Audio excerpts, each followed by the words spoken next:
I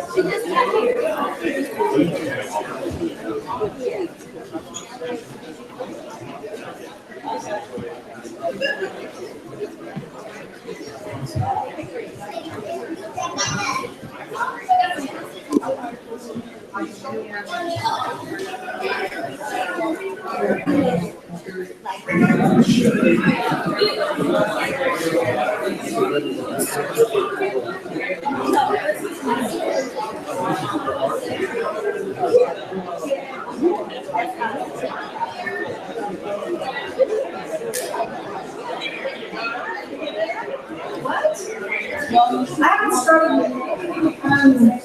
Best viewing is in the middle, because there's going to be some videos. So which one gets in, and then we get started.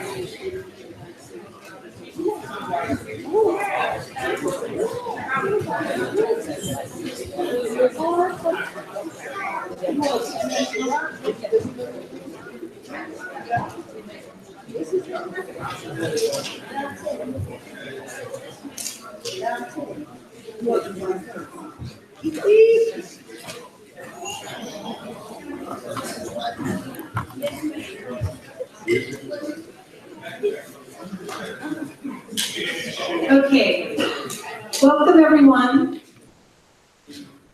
Please take your seats, get comfortable, it's nice and cool in here.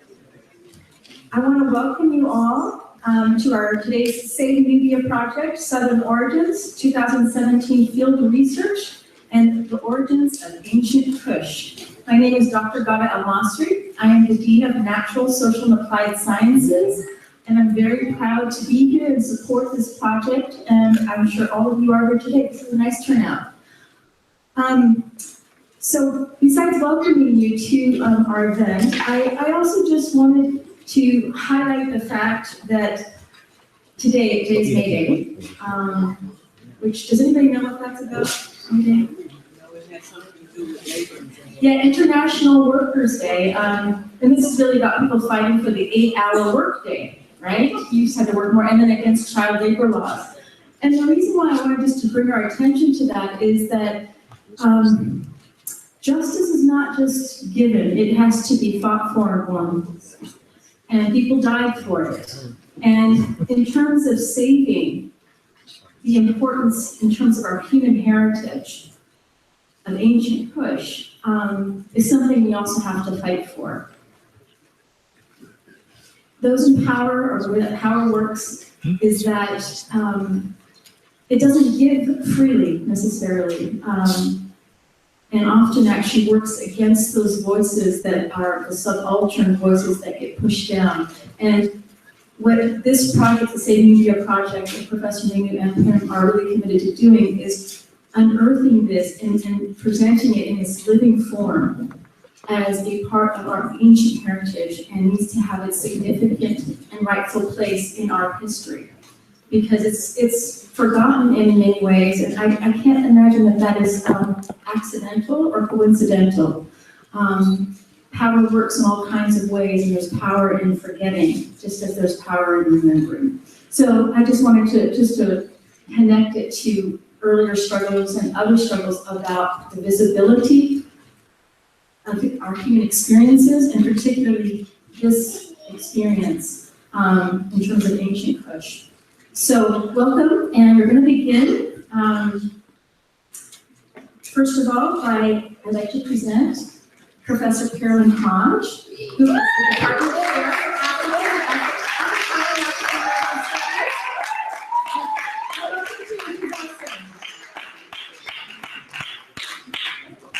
Professor Hodge.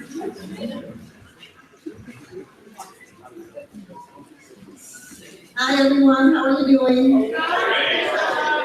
Good. Well, I'm glad you're all here, and this is going to be a wonderful presentation. Let me tell you something. First of all, I am Carolyn Hodge, Chair of Africana, African American Studies Program here at Contra Costa College.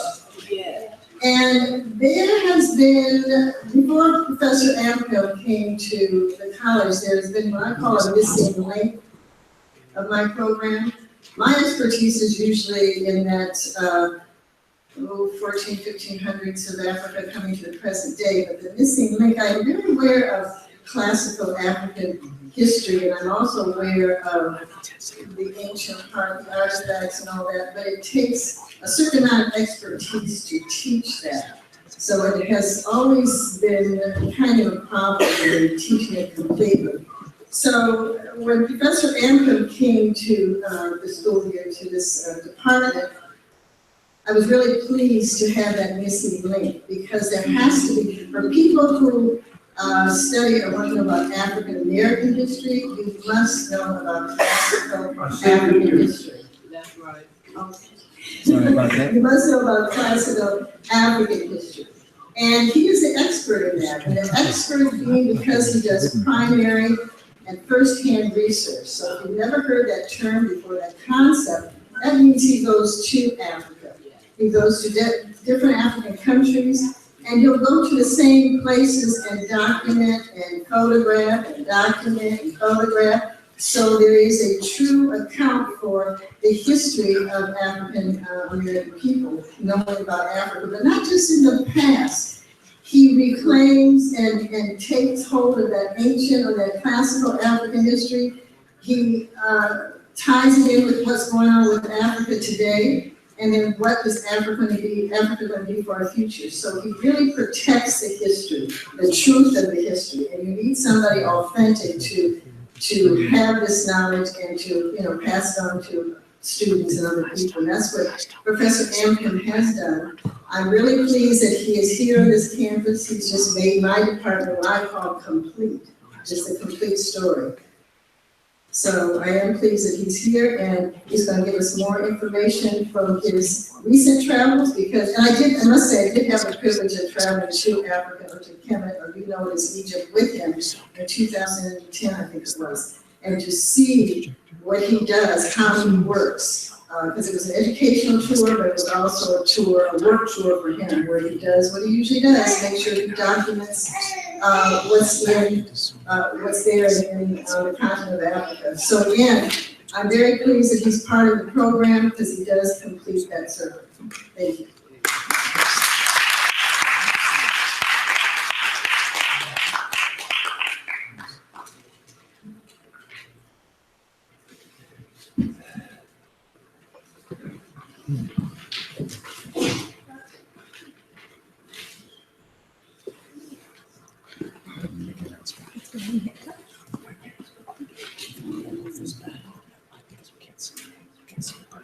Can't do anything right now.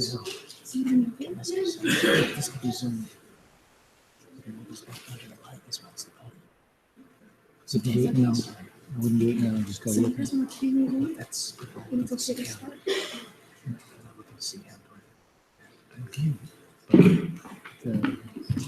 This is the one. Apologies for the delay. I think we're having a little technical difficulties, at least in the video capture. Ready to start the video? Can we start now? We start the video. Yes. We'll get to move the screen back. We want to move the screen back? Afterwards. Which must be considered a World Heritage Site under Yes, yes. threat. These great civilizations along the Nile River in Northeast Africa are in jeopardy of having their central areas permanently flooded by a series of dam projects in Sudan. The Sudanese government is collaborating with China, Saudi Arabia, and several other countries to continue building a series of dams in northern and eastern Sudan to create hydroelectric energy. But these projects threaten to turn the flowing Nile into a stream of stagnant lakes. However, various Sudanese groups in this region, such as the Nubians, Monastir, and Emri, oppose these projects because the dams will continue to destroy their homelands and way of life, and forcibly remove them from the fertile Nile Valley to arid desert lands without adequate compensation for families and farmers. The affected communities are not seeing any improvement in their quality of life, and they are further marginalized by these projects. The ecological impact of the dams is equally severe, as agricultural land has already significantly deteriorated. Following the completion of the 1970 Aswan High Dam and the 2008 railway dam, the Nubian people are further convinced that these dams are part of an ongoing plot to displace them to various locations in Egypt and Sudan and erase all evidence of their cultural identity and historical contributions to the world. In northern Sudan, the Dal and the Kashbar dams at the second and third cataracts in the heartland of Nubia and the Sharit Dam at the fifth cataract are planned for construction soon without notification or consultation with the affected communities. The Nubians distrust the Sudanese government because they are always given broken promises that don't materialize, such as the electricity poles put in the ground 6 years ago that still don't produce any electricity. The World Commission on Dams examined over 1,000 of the 45,000 large dams around the world and clearly indicated in its November 2000 report, no dam should be built without the demonstrable acceptance of the affected people and that they be consulted at each stage of the construction process. Of course, none of this is taking place in Sudan, and in fact, the government has never followed internationally accepted standards and produced a feasibility study outlining the viability and the impact of any of its planned or completed dam projects. In northern Sudan, the Merowe Dam created a 108-mile-long reservoir, which not only resulted in displacing 50,000 to 70,000 people, but also flooded a minimum of 2,500 unexcavated ancient Kushite archaeological sites, which are now completely underwater. The other proposed dams from the second through the fifth cataracts in Sudan, if completed, will each have a devastating impact on the large archaeological region, which represents a central corridor of the ancient Kushite and Nubian civilization. Despite such well-documented sites as El Kulu, Nuri, Gebel Barkel, Dongola, Bagaria, and Meroe, there's still much more in this vast archaeological region that is unknown. Nevertheless, Sudan's implementation unit is completing the Upper Atbar and Satik Dam Complex in eastern Sudan, which is scheduled to open in 2016. This new project has displaced tens of thousands of marginalized people, including uncompensated farmers from the Kassala region. The Beja are among these displaced groups, and they speak a language which is a dialect derived from ancient Kush. Let's be clear that electricity is an uncontested factor for a country to develop, but the means to acquire this electricity is often contested and controversial. There are several renewable forms of energy available in Sudan, such as solar power, microhydro, and wind turbine. But these alternative sources of energy are not being considered because they're not as lucrative for those involved. The dams profit government officials, and investor countries benefit by being granted agricultural land and exclusive petroleum and mineral exploration rights, while the local communities are displaced and lose their sovereignty rights. Our Save Kush and Nubia campaign has several goals. 1, continue raising funds to conduct ongoing research to document the historical significance of this region. 2, continue with our campaign until this rich archaeological region is designated a UNESCO World Heritage Site under threat. And 3, assist the Nubians in the second and third cataract areas to build museums to help highlight and preserve their heritage and historical contributions to the world. Join our campaign. Assist us in helping to preserve ancient African history and culture. Our voice is the call of the Sudanese people who have asked us to help them amplify the volume of their struggle for cultural survival. The Nubians have again taken to the streets in 2016 to protest the pending dams, and have pledged to die and be buried under the dam before they allow the remainder of their ancestral homeland to be flooded. We cannot allow the descendants of ancient Africans to be displaced and historical evidence of their classical civilization be destroyed on our watch. I trust that you will use your time, talent, and resources to contribute to our international campaign to save the ancient Nile Valley civilizations of Kush and Nubia. Support our cause.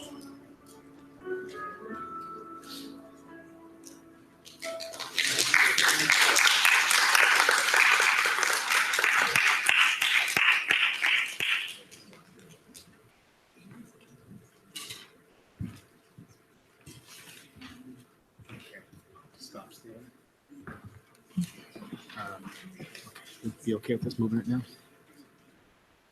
I'm going to try and move the screen, which means you have to move the projector, which means you have to reposition everything.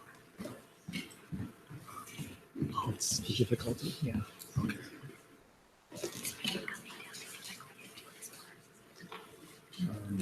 Yeah, you should be good. Okay.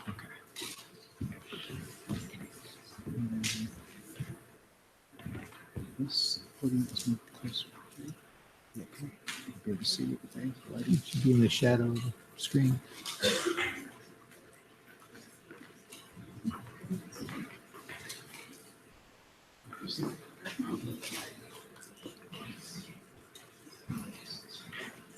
Okay, colleagues and friends, I'd like to introduce Professor Liam Ampton. He's going to give us his presentation on the 7 origins, this 2017 field research on ancient Kush. And he's the director of the Nubia Project and the department chair here at CCC of the History, Geography, and Anthropology Department.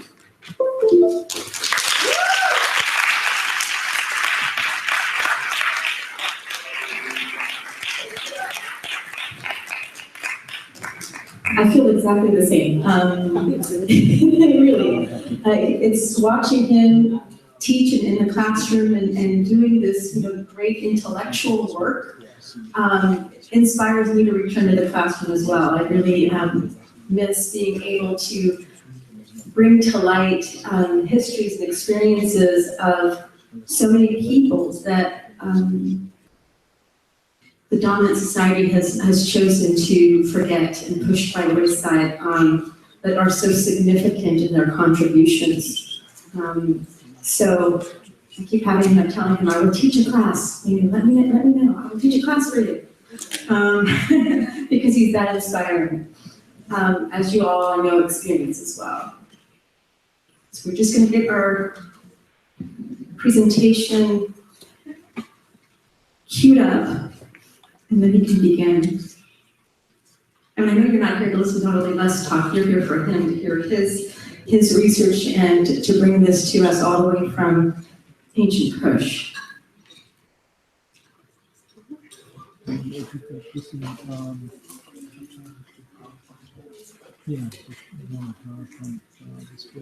Actually, I have some of you here. How many have actually gone on the trip with him in the past? Can you raise your hand? Just a few. And it was awesome. Life-changing. Yes, completely transformative. Reading about things and experiencing firsthand are not the same. It's much more powerful firsthand. Can I put a plug in there? Absolutely. Yeah. I can't remember what year, but my daughter is in Thailand. She's, I think it's for the month of June. But okay, I have that calendar. Okay, that's your daughter. Fantastic. That's the year that we went, and he took the picture, he said, Diane, who's my daughter, look at the silhouette, and he said that this face figure looks just like this. Exactly. I just happened to see the calendar, and I said, gotta get it for me. It's fun. That's fantastic. Okay, great. Someone's actually shown that calendar. That's her. Oh, that's exciting. Fantastic. All right, Professor Ampton. Go up down that water and you are up to the front row.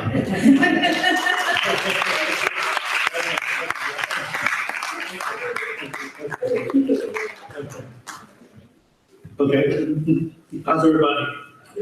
Okay, good evening. Thanks for coming out this evening to hear about our St. Nubia Project and also our field work in December and January. Those of you who were in my class, you know that we really just got back a day before the semester started, but the work called us to be out in the field.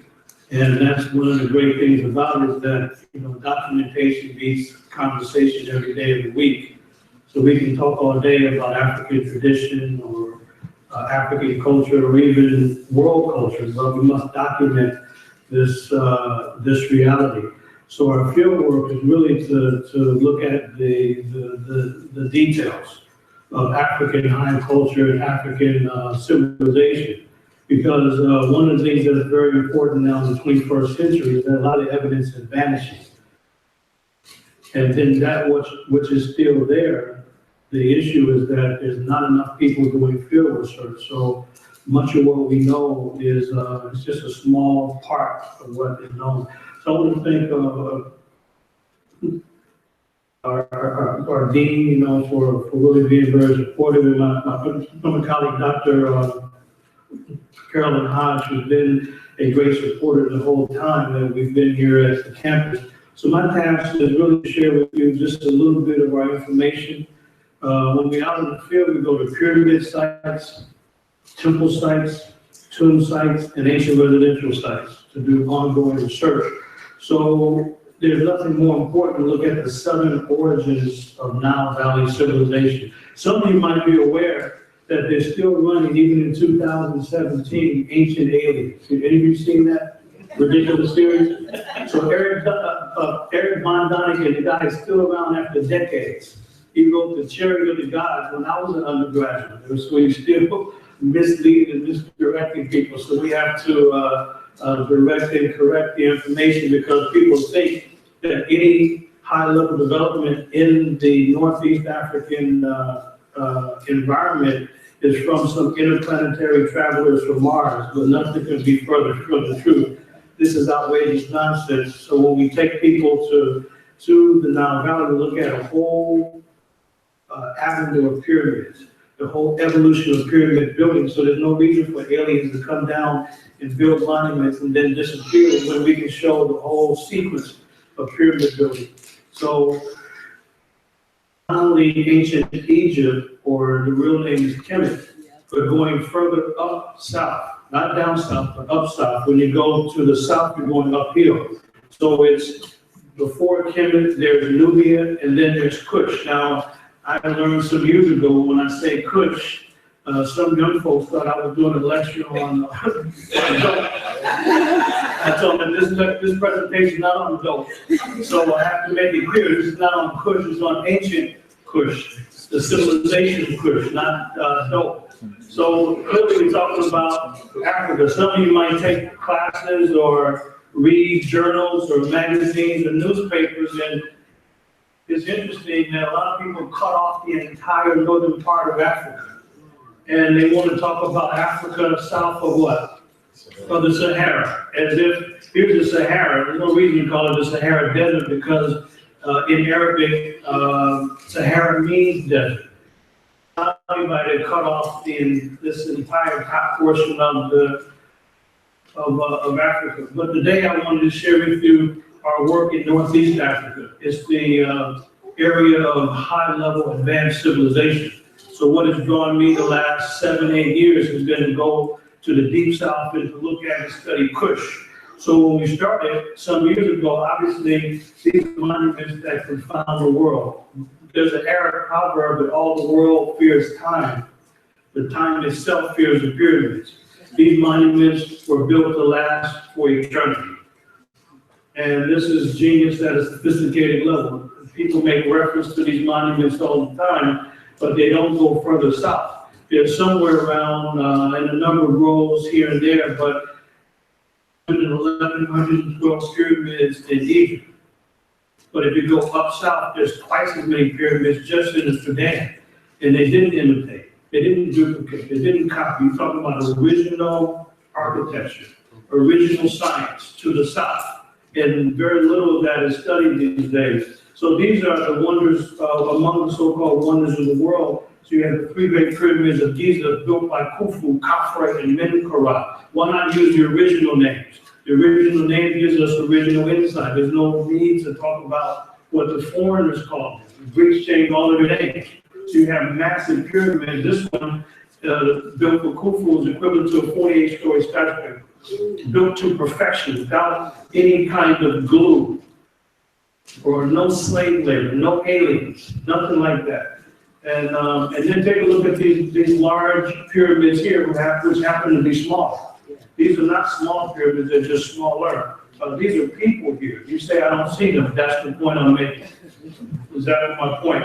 Each stone, 2.5 tons. on the outside. This is what drew us years ago. The pyramids, the pyramid builders, like, this is more likely than not Khufu, the builder of that pyramid that you just saw. This is one of the archaeological sites nearby. There's it's the workers' village where people were paid for their labor.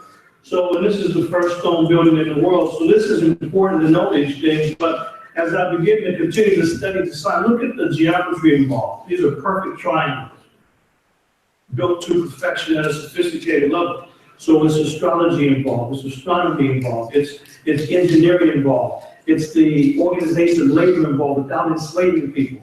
It's how do you organize 100,000 workers to build monuments like this? Sophistication that we know of, and the planes fly above, we can get these kind of aerial views. But we don't have time. Last semester, we talked about the Orion star system and the astrology involved, the science involved. But obviously it has a tremendous impact, even on our dollar. The dollar is the most currently, it is the most, it's the most used currency. And we can see the influence on the back of the dollar bill. You have the all-seeing eyes of Peru, and you have the truncated pyramid. So all these details are here because George Washington and others were stonemasons. They were fascinated by Africa. And so let me skip through these, but it all has to do with astrology and ascension. It has nothing to do with just building a tomb. So this was fascinating. Where did the knowledge come from? This is what pointed me up south, to go to south and learn about Kush, because this is extraordinary, and people will tell us that there's no origins for this, so we don't know where it came from. But we certainly can learn about it. So not only in that same area, we have the greatest statue on earth, or so-called Great Sphinx. This is the greatest and most well-known statue in the history of the world. The most powerful, the most well-known. Can you imagine? This is a man here. To give you an idea of the size, 66 feet high, 240 feet long. So it's important to know about the cultural origins. And so this is the greatest statue on earth. Most times we don't really get the profile view of the African kissing lips. These lips are meant for smooching and for affection. So how are you going to be affectionate without lips? People can give you the front view, but what about the profile view? Yes, somebody said that it took a cannon to blow the nose off. More likely than not, it was chiseled off long before Napoleon, but nevertheless, the Africoid facial structure is quite obvious. So let me skip through these. You can see some of the original brown paint, reddish brown paint, original. No one put this on there. On both sides, you can see the original paint. To say the least, here it is. So we're talking about Africoid monuments. Let's skip through these. But I want to learn more about the tomb images. This is the tomb of Hui. And this is about 1300 BCE, or about 3,300 years ago, because you see people from the deep south, from Kush. And notice that they're black, they're brown, and they come from the south. And I wanted to know more about it because most people don't know about the origins of these individuals at all. So this is what drew me further and further to the south. So they're jet black, as you can tell here. Notice the hoop earrings, the ostrich feather, and then notice the ladies, the women here are taking care of the children. Notice that they're black and brown, and the people still this color today. That's not an exaggeration of their color. There's various shades of brown, original people, and that black is not exaggerated. We have people that are gray black, amazing black, double black, wild black, stunning black, and they're all over the region. To say the least. So you have these different images here. Let me skip through these. You have Kushites. You go to most scholarly websites, most scholarly books, and they present these people as Nubians. They're not Nubians. The text clearly indicates these people mean of Kush. You have three separate nations. There's Kush, and then later comes Nubia, and then Kemet. That's the order. Most people get it wrong because they don't know about the southern region. But these people came from the south. And notice the braided hair, the crowns, notice the beautiful jewelry.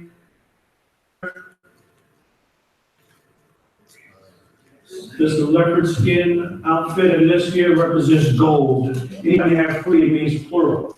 So a lot of gold from the region. Here it is. You have the ostrich feather that's used as a symbol of the law. high status, any chief, king, pharaoh, ostrich feathers. It represents high status. Now, inside of Kui's tomb, take a look at how much gold comes from the south. Oh, by the way, there's a current gold rush in Sudan every week. There's people panning for gold everywhere. It looks like small cities. So the area there, they were furnishing gold to the entire region. In fact, the word Nubia, the root means gold. But take a look, 3 means plural. You have 3 and 3. You see 3 here, 3 there. You have 3 and 3. So look at all of the gold that comes from Kush, from the deep south area. This is amazing. There's a lot of symbolism here. And take a look at here. Here you have the headrests or stools. They're still using these in the region, even now. These are used for sitting and they're also used for sleeping as well. So you have this going back to ancient times. You have the headrest and then various shields as well. These are different shields made out of animal skins on the outside. So it gives us that idea of what groups were responsible for this. Here's part of the ivory. They use the ebony wood as well. So we get a lot of information there. But something that's interesting about the people of Kush, and I wanted to learn more about the origins and the foundation. So it's not only the tomb of Kui, but there's a tomb of General Horemheb. This is a different place, a different location in Egypt or Kemet. This is his tomb. It was just found in the mid-1970s, and it's in a place called Saqqara in the north near the Step Pyramid. The tomb, here's Kui. He is a very high status. What is he receiving? He's receiving his gold collar. This is one of the highest honors. So he is receiving his honors here. And only a person of extremely high status, you see an image over here, received the gold collar. But in the tomb, you have people from the south, from Kush. Let me show you a close-up of this scene because it's very interesting. Take a look at these individuals as drawn in the tomb of Horemheb. Who don't know anything about the people of Kush said that the artists were depicting realistic images and even showed their wrinkles. So the outsider who doesn't know anything about African traditional culture calls these wrinkles. These are not wrinkles. Now, if somebody is jet black or super dark, guess what? They don't tattoo because you'll never see it. So what do they do instead of tattooing? They use scarification to link people to the group. So this is very interesting because you can actually count. They got 1, 2, 3, 4, there's 6 here. This is when a person reaches adolescence, whether in this case these are males, but that are initiated as well in scarification. But you take a close look here, notice that you can see these are not wrinkles as the outsider would say. This is scarification that is what? That is healed. These are fresh scars. And the same thing here. This is very significant because the people in Sudan and Ethiopia, they let you know what groups that they're a part of. They do so by scarification. So anybody know what? So these people are the newer. The newer are in Sudan and also in southern Ethiopia. That's the only place that you'll find these people. And guess what? They did not change their culture. So you can learn about the most distant past by the current practices. So this is not wrinkles at all, but you have the scarification like this. And now, one thing that's changing is that sometimes there's a conflict among the groups. They're fiercely loyal to their group, and these are cattle herders. So wealth is determined by the amount of cattle. That's how wealth is determined. So the people move about, and when one group kind of encroaches on another group's area, then there's conflict. So what are the people doing now? So what are they doing? In some cases, they decide to go without the scarification because it identifies them to their group and they may be in some kind of trouble. Sometimes that happens. And these people are warriors. A lot of people around here, they call themselves warriors and tough guys. No, these guys are tough guys. So they don't do drive-by. They look a guy in the eye and they go on the attack. So this man clearly is newer. Same thing here. And when this is being done, you're not to move, you're not to flinch. And you're not to say anything either. It would disgrace the person and his or her family. But one of the things that's important here is that we can see what groups are interacting. No longer do we have to use some general name. We now know specifically the groups by looking at the evidence like here. And so that's why I went to the south. So these groups are in Ethiopia and in South Sudan. So notice the mercy. Change very much at all. Notice the scarification in the past here. And the Morsi are very fierce. And so this always means that someone has some kind of stature, not just to make design, but it's about stature. So learning more about that, I decided that it was important to go further south into the heartland of Kush and learn about this. So Kush is this vast area long before Kemet or Egypt came about as a nation. You have the original kingdom of Kush in this vast area, which represents modern day Egypt and Sudan, South Sudan, Eritrea. In fact, across the Red Sea into Saudi Arabia and Yemen. This whole area was part of the ancient Kushite Empire, so it was important to go go up south to these different areas, and the heartland is right here in the area. Notice so it's about going south, because you don't see these statues too often as people present, because they like to overlook the significance of Kush. So this is made out of granite. Stones. You can look up, and it's a massive set of statues. Notice the pleasant look, and this is clear Kushite images here. Notice the look.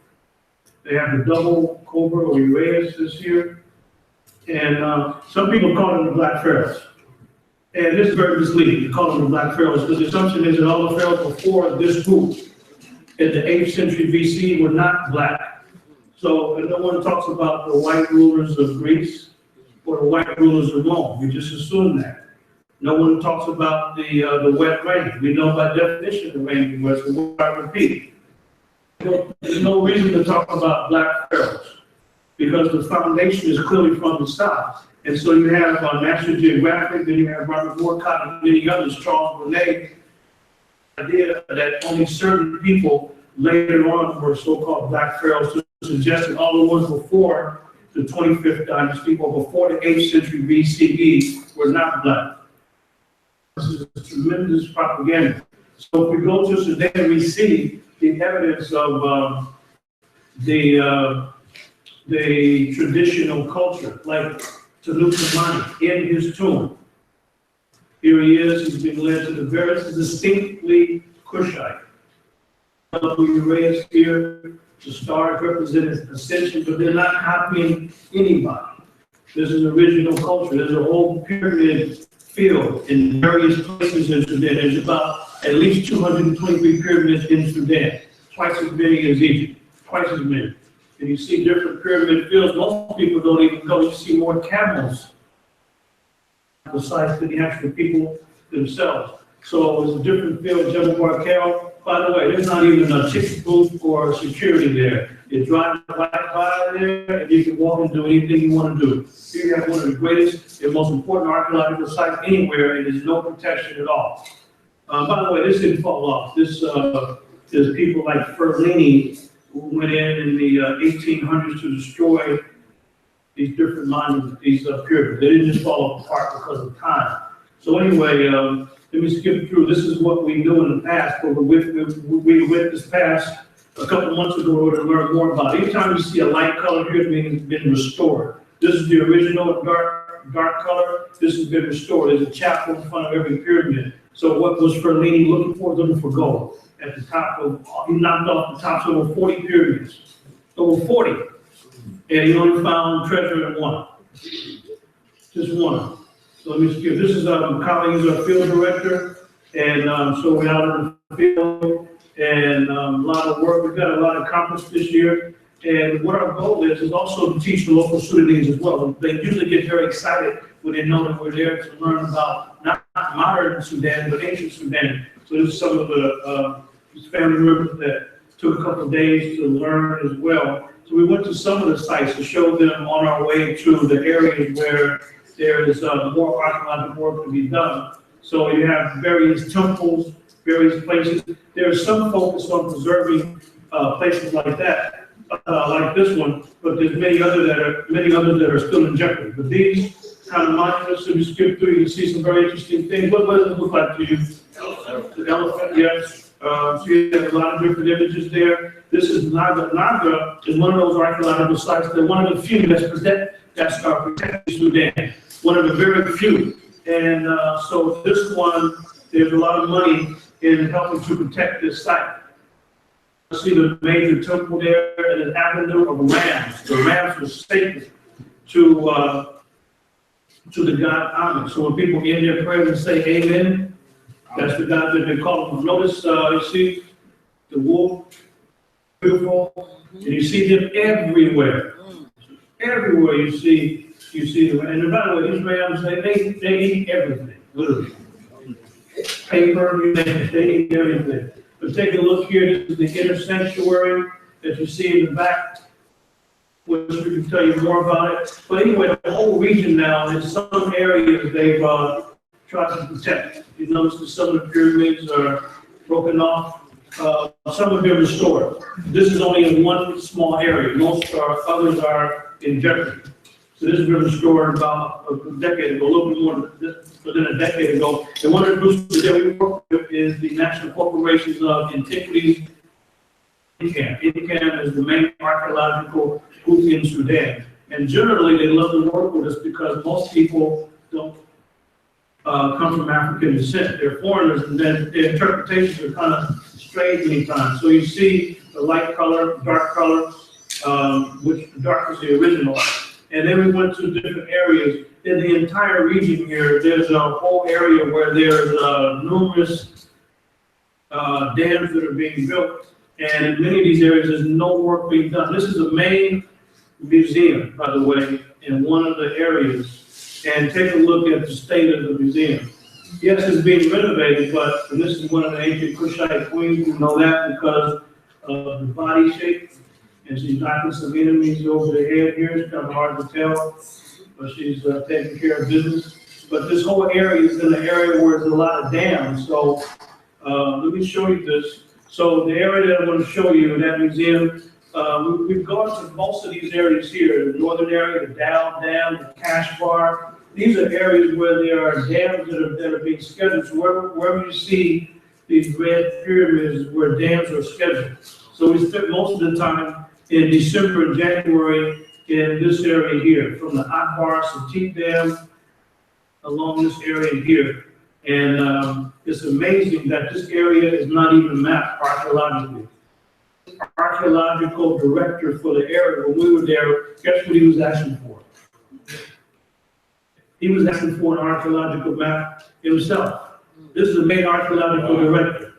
So we asked him for an archaeological map. So he shows us his computer. Asking for an archaeological map. Are you kidding me? So that's why when you look at these maps, you don't find much in this area of Kush because the work hasn't been done, basically. So take a look at this map here. We know that there's several dams that have been built. And what has taken us to Kush, or very further south, is to learn more, but it's a race against time because of a series of dams that are being built. So this area here, notice that this is a city of Aswan, and the Aswan Dam is built. Now the Nile is flowing down north, so it's starting in this direction, flowing down north. So when the dam finished in 1970, backed up. This is the largest man-made lake in the history of the world. 340 miles long. So that's one dam. It's called the Aswan High Dam, and it created Lake Nasser. The Nubians call it Lake Nubia. That's in southern part of Egypt and northern Sudan. But so that's in this area here. But once we move into the dam, the area that we're doing the field work in, there's the Meroway Dam that was finished in 2008. And so take a look at the area of 2004. Notice what happens later. So this is the Meroway Reservoir. The water is 2,500 previously unknown, undocumented ancient Kushite archaeological sites. 2,500 previously unknown sites, and 50 to 70,000 people were displaced, and they have not been compensated for any loss that they had. None of them, the Embry, the Montseer, nobody's been compensated. So this is a 108-mile long reservoir here after the dam. So take a look here. This is before the dam was finished in 2008. This is the Meroway Dam. So this is the area here. And notice right after the dam, now you see this whole area. So this is now underwater. It's no way to really recover this. And this is the heartland of ancient Kush.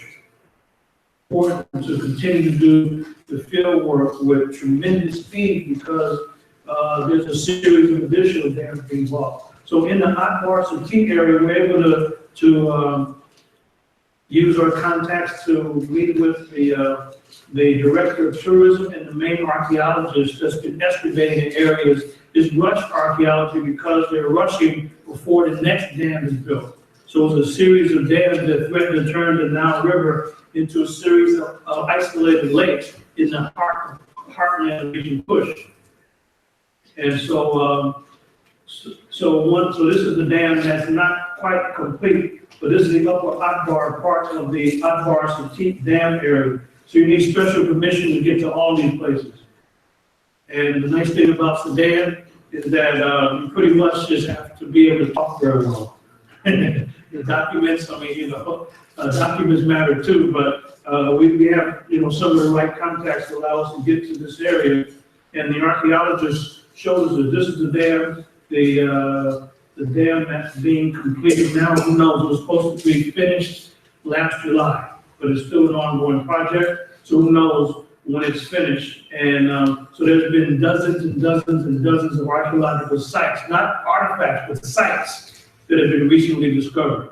And they haven't been analyzed, but they've been taken from the local area and put in the National Museum.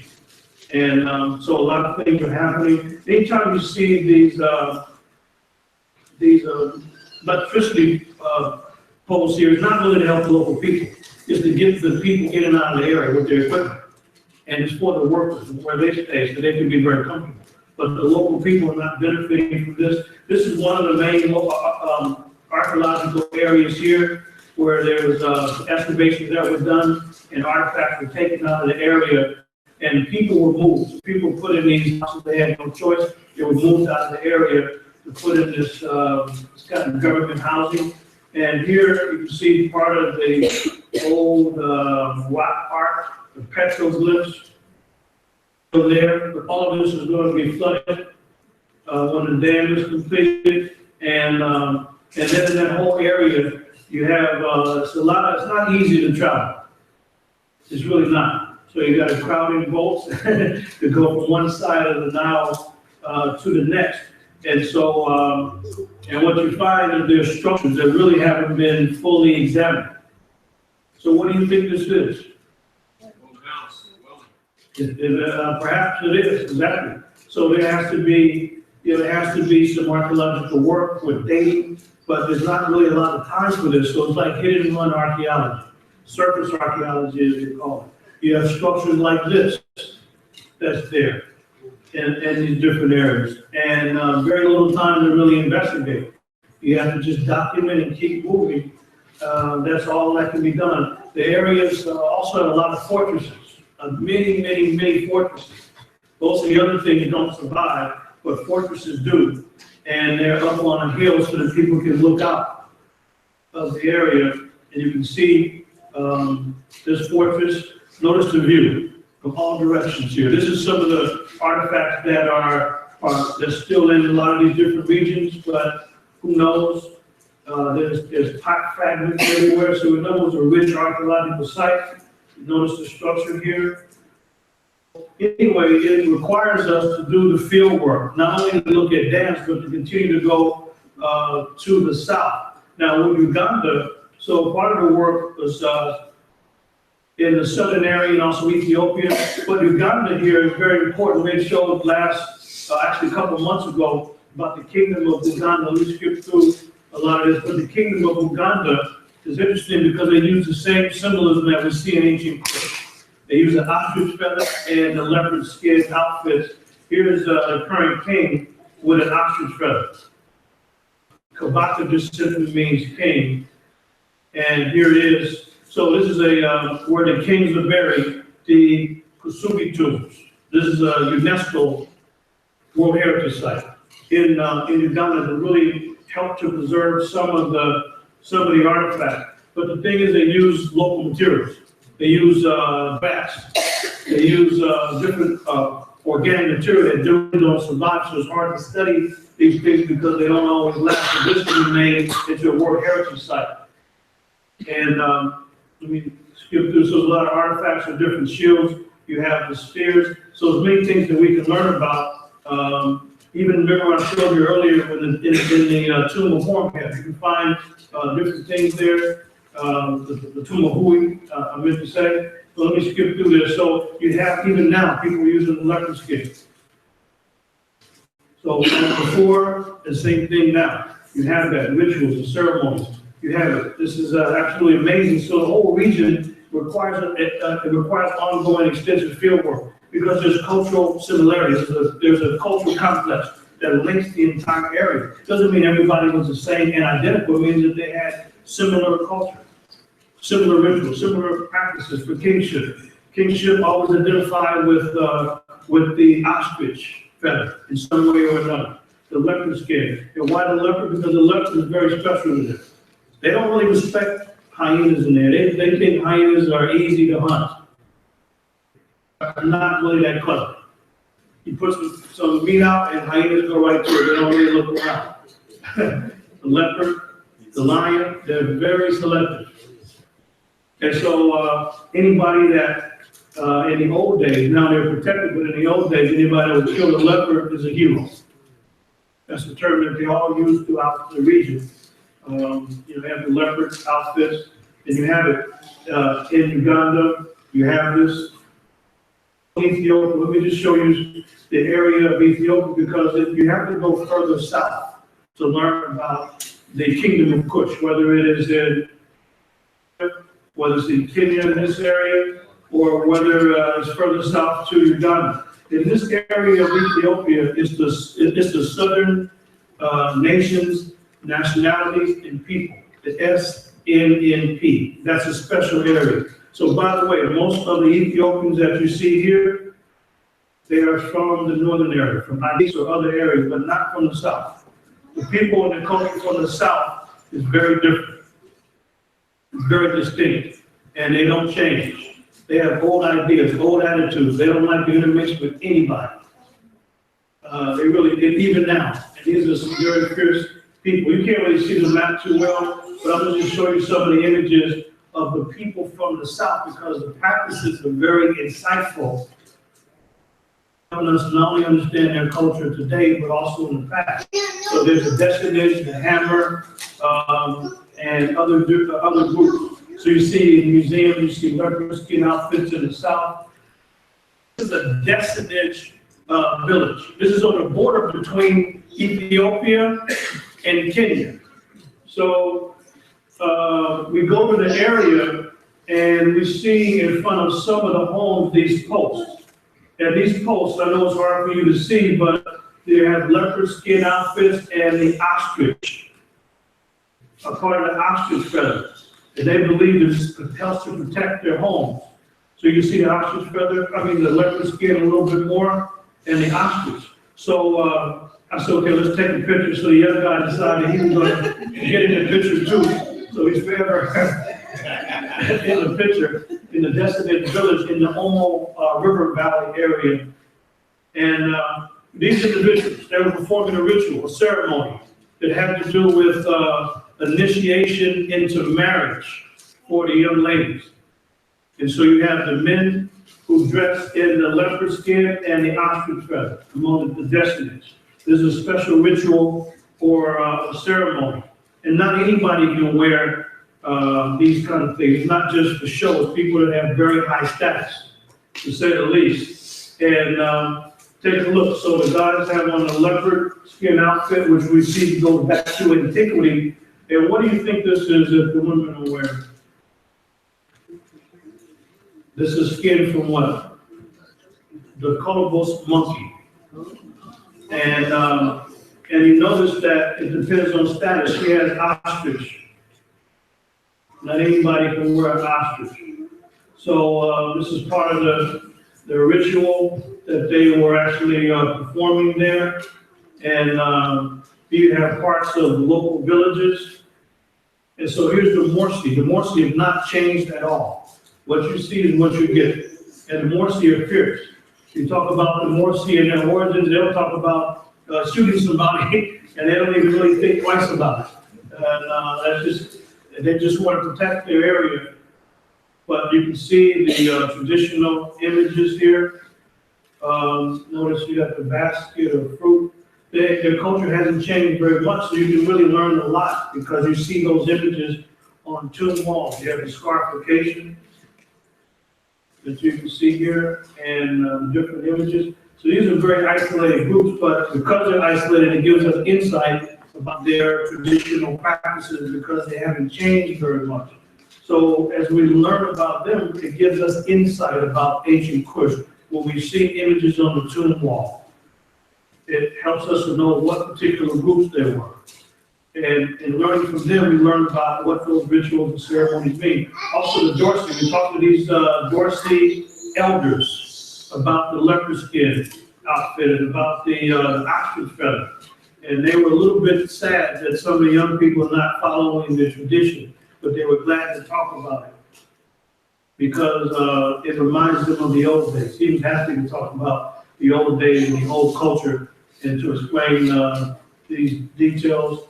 And then while we were doing that, so the brother said he's going to give us a demonstration of how somebody might have used the ostrich feather, how good he was at imitating. But anyway, he put on the leopard skin, his spear, and shield. And notice that the lady here is surprised by all this. She's shocked by what all this is about. The Dorsey, they're weavers. Some people don't know, but you see the beautiful colors? It's very beautiful colors. It doesn't originate in West Africa. I have some images like this on, I'm going to publish it before I give all the details, but this kind of color, it goes back at least 4,500 years, at least that. And you can see there's the origin of Kente, you can see it. But the Dorsey are great weavers, to say the least, and the weavers are the men good at their craft. I had to take this because the people are very close to nature. This calf is inside the house. Just inside the house. For what?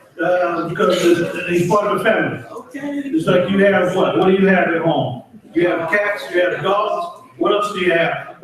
You have birds. What else? Fish. So they have hamsters.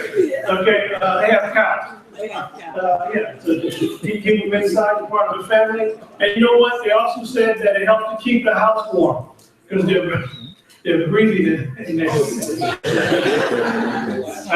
He doesn't have his own bed. He has a separate area. But nevertheless, I said, well, what is this? I can take a picture. Notice here. So now, one of the things I wanted to do is look at the ostrich. What is special about the ostrich bird? I asked every elder, every tradition, because it goes back to antiquity. Ancient Kush, ancient Nubia, ancient Kemet, we find one thing in common, is the use of the ostrich.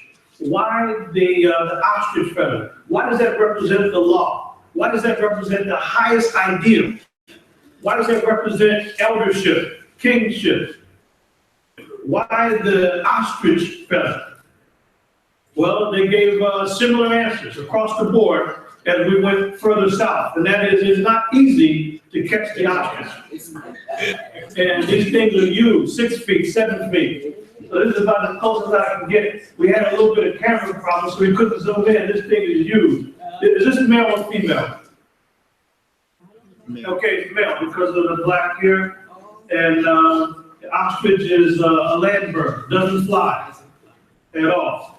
And but why the ostrich feather? They say because it's not easy to catch the ostrich, and because the feather also it endures, it lasts. Other feathers, they kind of fall apart over time, but not the ostrich feather. So we actually had to go to a particular park to find this ostrich. You know, ostriches are almost like giraffes. They can reach things that are quite high.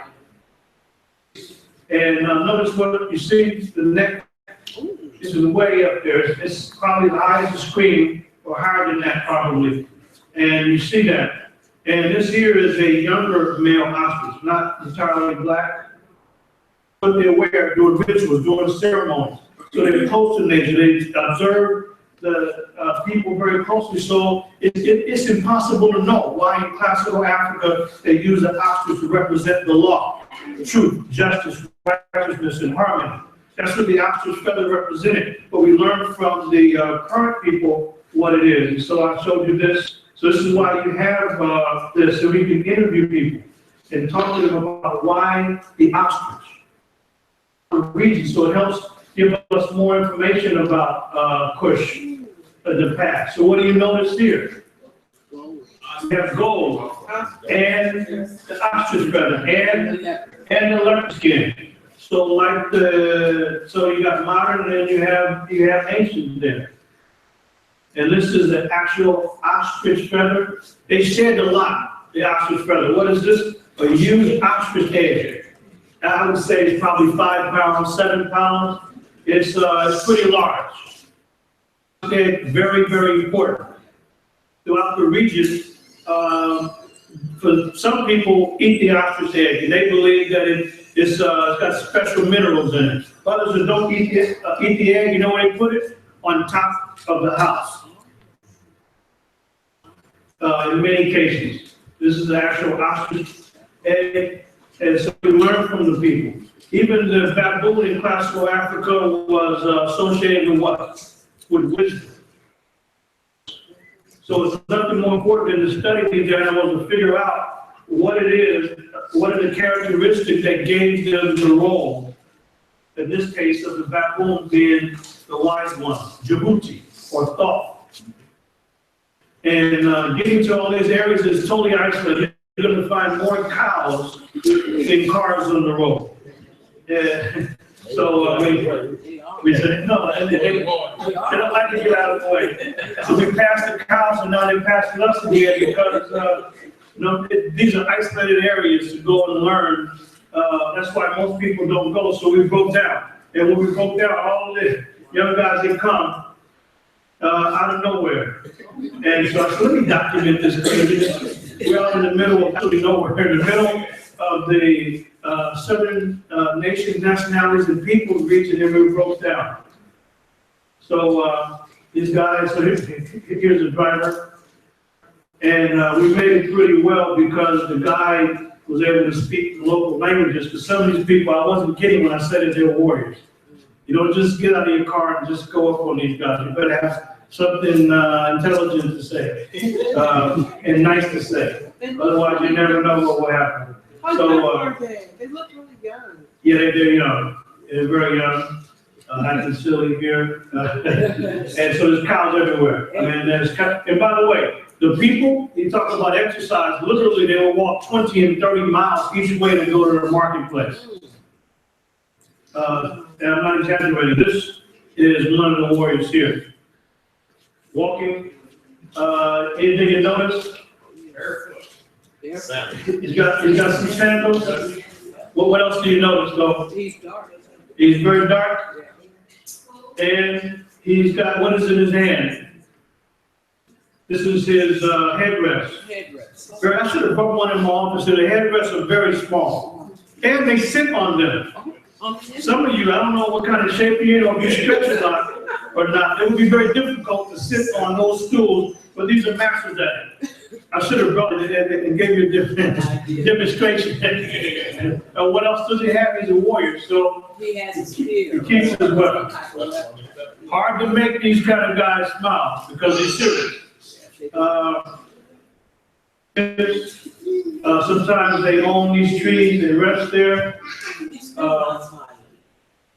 Yeah, but you know what? The guide said something in Hammer language, so we beat all the odds and actually got the guy to smile. Unbelievable. Unbelievable. The warrior himself. And these guys are being confident. So these people literally walk. So the roads are not for cars, they're made for walking. And here it is. She's got on all of her jewelry. You might have seen this in our flyer. She got the beautiful hair here. And you know what's interesting? Why does it look red? Because she's using what? Clay or ochre, red ochre.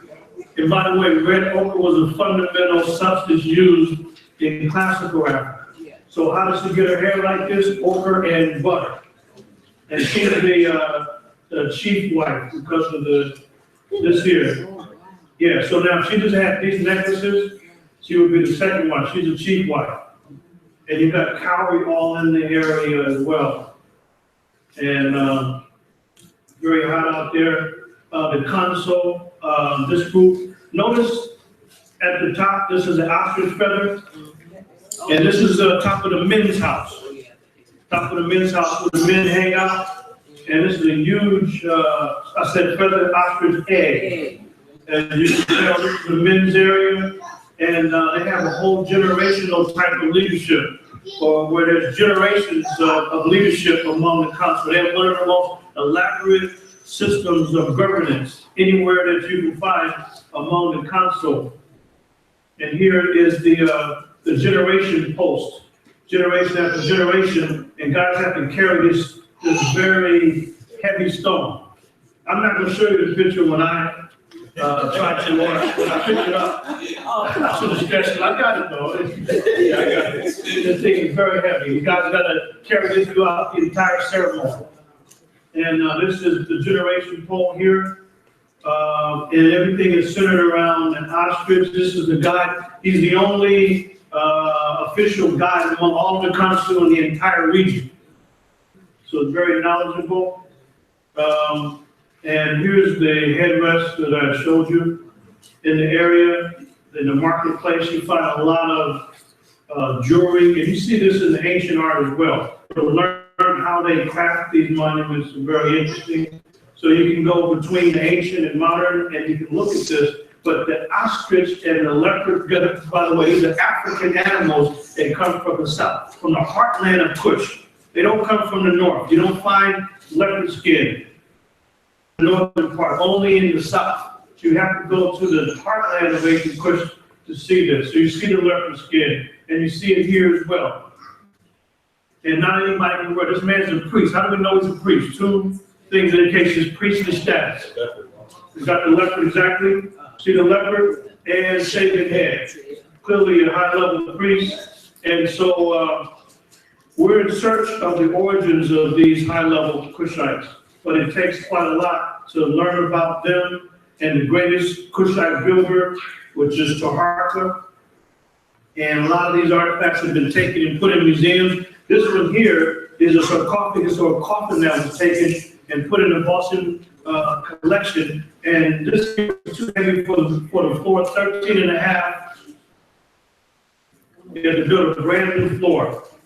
And this is classic Kushite with the plumes here, you name it. And what's interesting is that the high status of women. Here it is, Asphalta, who is being, here he is here, he's been given what? His crown. And as he's been given his crown here by the god and the god's wife, this is his mother who's over the entire ceremony. So these things are very important to look at. Let me skip through these and show you this. This man I wanted to show you here because scarification is very important. Obviously, this is a man of very high stature, But I wanted to take a close-up here. And so what would all this represent? These men are warriors. He killed a lot. I didn't even ask how many. I didn't even know how many people he killed. But he certainly taken some people out. And that's why he's got so much scarification. It's not a little scarification, it's a lot. So you find that. And then, you know, you get in the area, you have a lot of cows everywhere.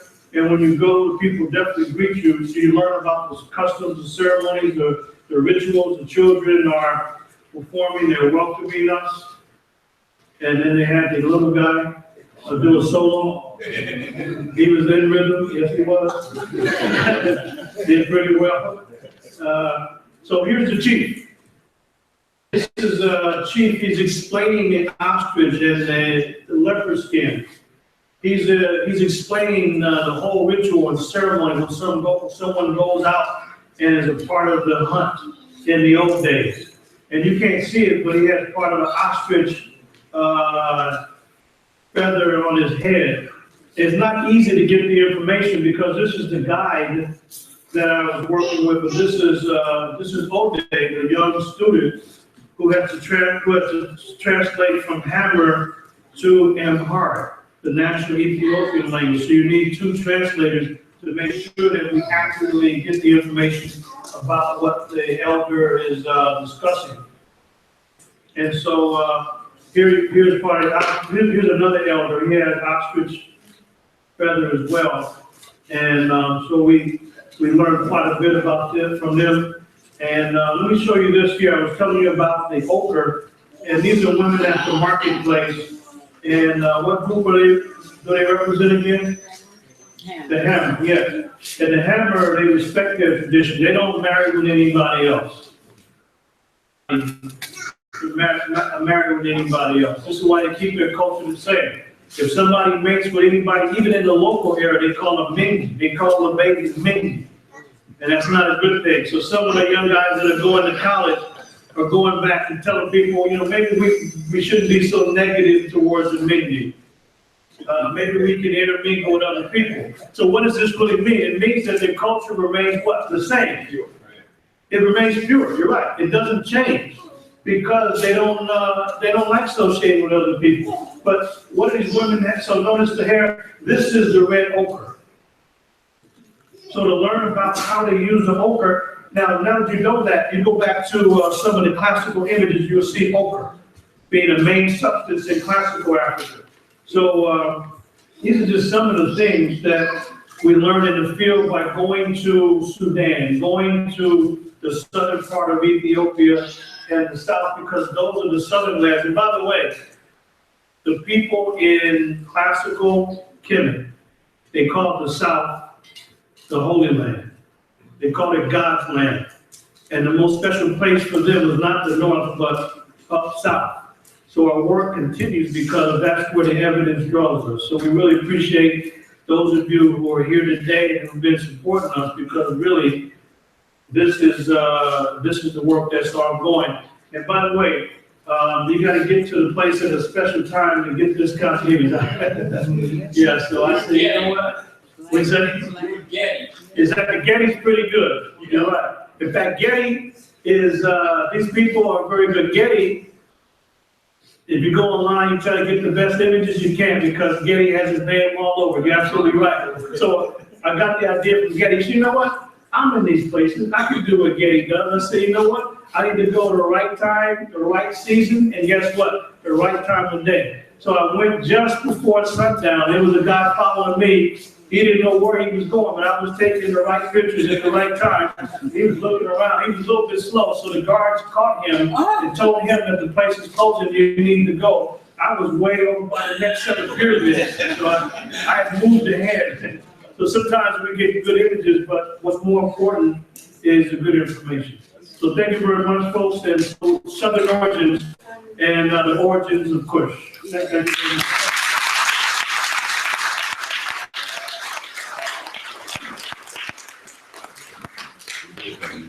So I think we have some few minutes for any comments or questions.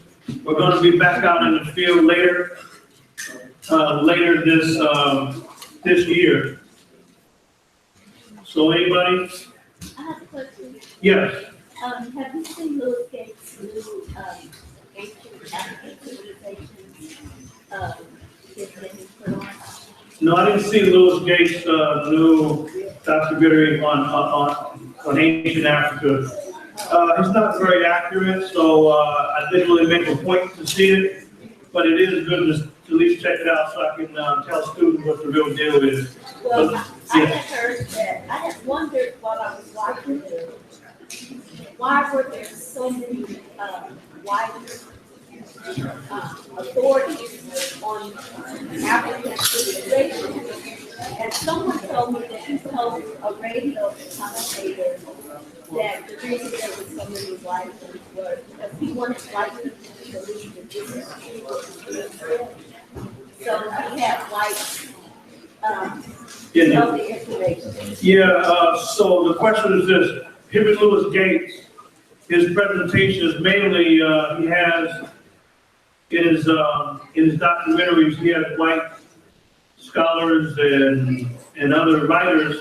He has them really given all the information, and she was indicating that he claims to do that so that other sort of larger white communities would see it as believable. That might be part of the reason. I have another explanation why he does that. It's because he doesn't respect African scholars. And by the way, there are very few people who are Kushologists. You hear about an Egyptologist, but we're not Egyptologists, we're Kemetologists. We go by the original name. And there's very few, there's even fewer people who are Nubiologists. So you have Egyptologists, there's Kemetologists, we just call it a different name by the original name, but a Nubiologist is one who studies ancient Nubia. And there's some people who claim to be Nubiologists, but if you take a look at their maps, the maps are highly inaccurate. If you can't get a map straight, you can't get history straight. So that's a fact. But even more rare than a Nubiologist is a Kushologist. Somebody who studies ancient Kush. And by the way, the Greeks called Kush Ethiopia. That's what they call it. And what does Ethiopia mean? Burnt skin, black face, or kissed by the sun. But a Kushologist is what Gates should be consulting if he really wants accurate information. Because a lot of these, I call them docudramas. They're just generally the same. You know, they don't really look at original artifacts enough, and they don't look at the work of African scholars. But you got to go out in the field. Let's go one and then two. Yes, sir. So I was kind of along that line. I was curious about how one would find more information on Kush. Where are some of the libraries that would keep that information? How would you go about studying it and researching it, other than visiting? Oh, yeah, exactly. That's a good question. So there are some early pioneers dealing with ancient Kush. There is Drusilla Dungy Houston, who wrote the wonderful Ethiopians of the ancient Kushite Empire. So there's 2 volumes, written in 1926, Drusilla Houston. And there's also John G. Jackson, who wrote a small pamphlet, Ethiopia and the Origin of Civilization. When he says Ethiopia, he means Kush. Also one of the great pioneers, the father of African studies, is none other than William Leo Hansberry. Hansberry did not write himself, but his notes have been published by one of his students, Joseph Harris. The William Leo Hansberry African History Notebook. So Hansberry is one of the early pioneers who actually set up the African Civilization section of the History Department at Howard University in 1922. And nobody was more thorough and insightful than the great William Leo Hansberry. In fact, it was hard for him to get his PhD because he knew more than his professors about the subject. But these are some books and some works. The other one I would recommend, clearly at the top of the list, is a book by the great Walimo, the teacher himself, Chancellor Williams, The Destruction of Black Civilization. The reason why is because Chancellor Williams has exceptional insight about the empire of Kush. You take a look at the map of Chancellor Williams, and he properly understood the relationship between Kush and Nubia, and then later Kemet. His map shows that the mother civilization is Kush, and then Nubia emerged from that civilization, and later Kemet. So I would definitely put Chancellor Williams on that list. And these are some of the early pioneers who really laid the foundations, Kush being the original. So I would start with that group and kind of go from there. I'm sorry, but just a quick follow-up. It seems to me that a lot of, especially Europeans and Westerners and Americans in general, it seems to me that a lot of them actually had a lot of well, as you mentioned earlier with regards to the Masons, that a lot of them had a lot of influence and looked towards that. Hence, a connection with the ancient civilizations or the antiquities. Is that possible? Am I reading too much into this? To be able to look at it, can you repeat that one more time? Well, so, okay, so I'll try to be a little bit more concise, but it seems that a lot of our early American history, as well as Western history, focus a lot on the Mason trees. Okay. And the Masons of that early civilization. I know at Stanford, I mean, you can see how Leland Stanford's tomb is very much sort of a recreation of this ancient Egypt and Nile Valley tree fight. Yeah, exactly. So I was wondering whether or not there's any connection to that, and whether or not they themselves might have old artifacts and books that they have read and kept. There's old artifacts. There was a period in Western Europe called Egyptomania. Okay. It was a wild period where they were simply imitating ancient African dress and rituals, and you name it. So while they really took things off the deep end and their rituals are not really active, but what people do have in Europe, in America, in Canada, and Australia is tons of artifacts that have been stolen. Right. And there's no way to even know the extent of the theft. I mean, it's absolutely extraordinary. I mean, Howard Carter found King Tutankhamun's tomb in 1922, and he recorded almost 5,400 artifacts, almost 5,400. But it wasn't until he passed away that they saw that it was more than that, because he had stole quite a number of things. So it's really, so the theft is definitely ongoing, but a lot of the rituals, in fact, even the Rosicrucian Museum in San Jose claims to be that their order comes from Thutmose III in the 18th dynasty. So this is about 35 or 400 years ago, something like that. And they claim to have some underground secret order that has happened all this time, and they have information, but we really have to be careful about it. But I would say that the only thing that we might say positive about it is at least they do have respect for the tradition, including Washington, D.C., the way it was laid out. So many of them were Masons. You can see many different symbols in the street layout in D.C., and so that part we can take a look at. But in terms of the accuracy of it, that's a whole nother story. But in terms of it having value for it, then that is where we can look at the influence. And even when the King Tut exhibit came here, his exhibit when it came in the 1970s, from 76 to around 79, it spurred a whole new hairstyle. Yeah, a whole new hairstyle that came about. So yeah, so there is an ongoing African influence. It's just that Africans don't get credit for their own culture. I remember back in 2010, I was in Egypt and I had a private guide. We were at the site of the Sphinx and Great Pyramid complex. And we got into a little debate over which of the two monuments was the oldest. And so he stated that the Sphinx was built out of quartz stone that remained after the Great Pyramids had been built. And so I disagreed with him. I said, no, the Sphinx is actually older. And so I showed him the actual physical evidence. I said, if you look at the base of the Sphinx, there's a sign of water erosion, weathering. Whereas if you look at the base of the pyramids, you see no evidence of water erosion and damage. So that obviously means that it goes back to the glacial period where, the post-ice age where we had, a glaciation and all that. We haven't had one since. And that was around 10,000, between 10 to 6,000 BCE.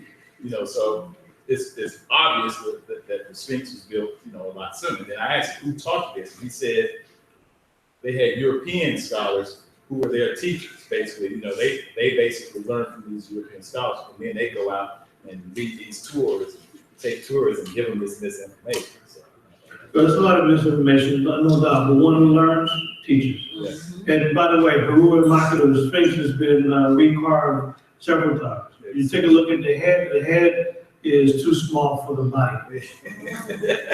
Because it was recarved.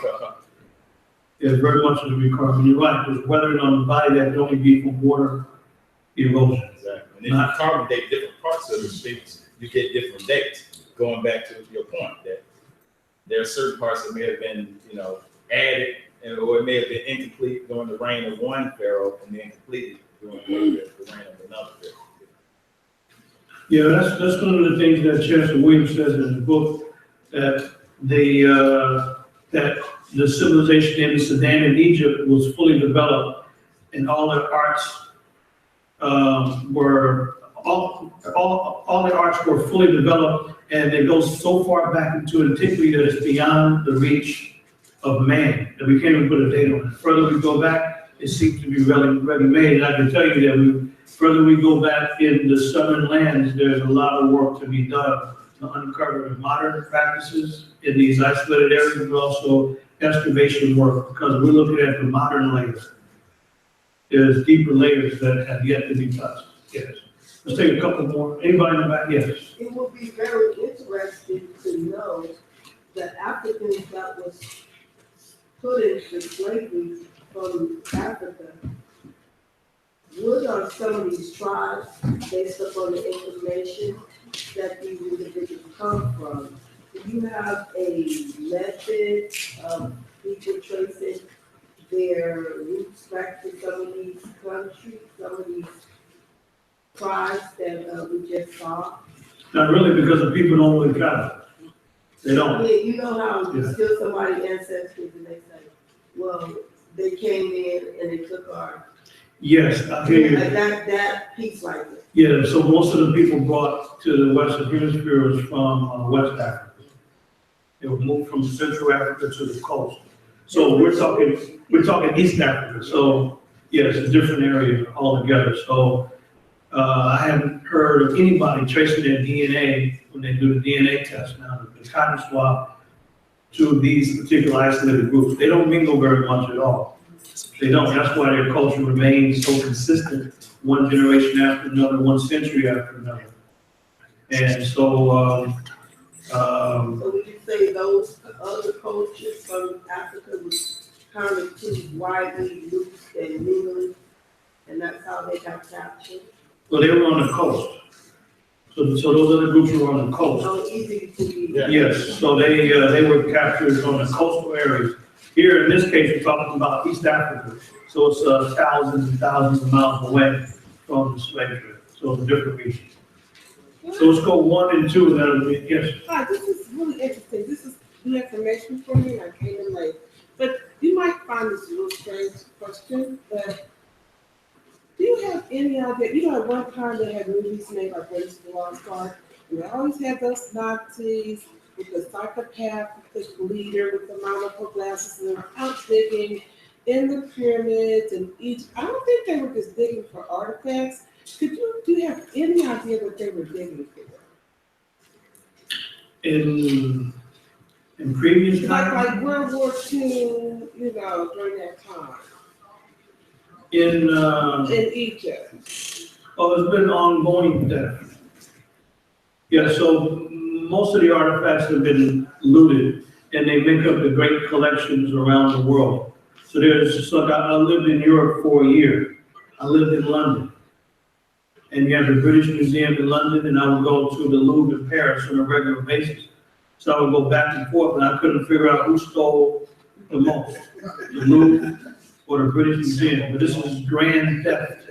And so, but you have these great collections. You have the Louvre, you have the British Museum, you have the 2 big museums in Berlin. You have the museum in Leiden, Holland. You have, one collection, you have the one in Munich, and you can go on and on and on. So these are first level, first tier collections that have tons of artifacts. Many of them are not even on display. So there's more artifacts outside of Africa than in Africa. So whenever there is war, then you always have this theft, even with the Iraq war. The Iraqi National Museum was looted, and it was not random, it was systematic. For example, I mean, how would the average person know a real statue from a replica? They wouldn't. You know, somebody had the key to go downstairs and raid the National Museum in Baghdad. As soon as the U.S. go in, the place is disrupted, and then there was widespread looting. But this always takes place. So now there's an international repatriation movement where governments want their artifacts back. They want them back. And the Ethiopian government got their the granite stela back from what country? From Italy, yes, and they had it for about 3/4 of a century. The Italians kept promising to return this monument, but they didn't until some lightning struck it and the piece fell off. And the Italians didn't want it to fall apart in Italy. So they shipped it back to Ethiopia in 3 parts. There was no plane that could carry this huge monument. But there's always theft in war all the time. But the amount of artifacts from African antiquity, there's no possible way to even know the amount of theft, because it's not just the public collections, it is the private collections. And people are not going to reveal all of what they have, and there's no way to know. And I've done work in museums around the world, but that question cannot be answered about how many artifacts there are. But the repatriation movement is putting pressure on the collections. Like, let me just mention this, the Rosicrucian in San Jose, guess what? They had 4 mummies. 4 mummies. And BYU, they did testing on the mummies. They did DNA testing. They wanted to map the entire genetic family from classical Africa all the way through. They wanted to map it over a couple thousand years. And as soon as those DNA tests were done by BYU, suddenly, all of a sudden, the Rosicrucian doesn't know who the mummy is anymore. First, they used to say it was Usurmantu, a great priest. And now they don't know who it is. The reason why is because more likely than not, one of the mummies in question here is the royal mummy, which has to be returned. So rather than admitting it's the royal mummy in San Jose, we don't have any idea who it is. So they say the Usurmantu has been famous for a few reasons, because of the metal rod in his leg, and also the fact he was ordered by the Rosicrucians in a Neiman Marcus catalog. They thought they were ordering and stealing the coffin, but they heard some rattling, and opened it up, and there's nothing more than a body inside. Unbelievable. But there's been a lot of theft, and it continues to be the case. That's what happened in Egypt with the Arab Spring, by the way. 70 people had broken 70 items and stole 18. By the way, you can now see with the aerial photography and with satellites, you can see the looting that takes place in one of the pyramid fields. From the aerial view, you see all these black holes. What are these holes in the ground? It is random digging for artifacts by local people when no one is watching. That's what's happening as we speak. All this since 2011. Somebody, yes. I attended a lecture by Dr. Rashidi a couple weeks ago, and he mentioned Anthony Browder's excavation project in Egypt, doing a Kushite, excavating a Kushite tomb. And he said that Mr. Browder found a Sankofa image in the tomb. And they also said that that excavation team was invited to a conference in Cairo. And before they got to Cairo, they were taken to a tomb that the Egyptians have not even disclosed that exists. And what Dr. Rashidi said was that that tomb is all African. Yeah, I don't know in the latest development, but this is a place called Assisi. And Assisi is not that far from the Valley of the Queens in Egypt or Kemet. So there's many tombs that are now being excavated because the Kurna village has been removed from the area. So up until recently, you have all these people in the current area, and guess what? Their homes are literally on top of tombs. So somebody would have a party, and then they say, hold up, I got a special surprise, nobody leave. And they go downstairs, and there's a mummy cloth, or some mummy parts that they're showing and selling. If you walk around the area, you see how this actually works. It's shocking. It really is. Or there's some mummies that have been, the tombs that have been raided, and there's jewelry, there's whatever they took. And they'll have the skeletal remains just propped up there, so when a lone tourist comes by, there's some shocking image. They say, mummy, you want to see mummy? Come. And then a person looks, oh my God, and they're shocked. And then as soon as the person looks and sees this, then what does the person ask for? He asks for bakshish. Give me a tip. For what? Give me a tip, bakshish. You got the mummy here. But this is all over the place. This is not only in Assassine, their Luxor, but even further south in Aswan. People will have their homes built on top of the tomb on purpose so they can go down and take what they want. And that's why the government finally moved them and put them in other places. So there's a lot of things that have been found in the area. Well, folks, thank you very much for your time. We continue to move forward our project, and thank you for supporting the St. Nubia Project. I'm Professor Menu, and good night, or in the local language, we would say hotel.